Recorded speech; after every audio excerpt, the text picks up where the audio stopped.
میل دونوں میں بتانا چاہوں گا کہ فار ایگزامپل ہم ایک میل کی ایگزامپل لیتے ہیں. میل ہو از اوبیس. میل فرض کریں اس کی ہائٹ ہے 5'7" اور اس کا ویٹ ہے 85 کلوز. بہت سارے لوگ آپ کو مل جائیں گے اس رینج.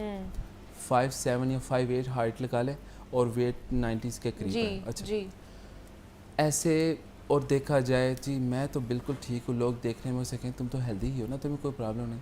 بلڈ کے ٹیسٹ میں ہو سکتا ہے کوئی چیز نہ نظر آئے, میں بتاتا ہوں اس کے پرابلمس کیا ہونے جا رہے ہیں. اس سے پوچھیں تم جلدی تھک تو نہیں جاتے؟ ہاں میرے میں اتنا قوت نہیں ہے. اچھا تم مجھ سے یعنی پوچھیں کہ اچھا پہلے جو سیڑھیاں چڑھتے تھے سانس تو نہیں چڑھتا تھا, اب چڑھتا ہے؟ ہاں اب میں چڑھ کے بریک لگاتا ہوں پھر اوپر جاتا ہوں. پھر اس سے یہ پوچھیں کہ تمہاری جو ازدواجی زندگی میں اس میں کوئی پرابلم؟ کہتے ہیں مجھے تو پتہ ہی نہیں کہ ازدواجی زندگی ہوتی کیا. ایسے ہی بولتے ہیں. کہتے ہیں کئی عرصہ ہو گیا ہمارے ہسبینڈ اور وائف کے ریلیشن شپ, کبھی ہمیں پتہ بھی نہیں.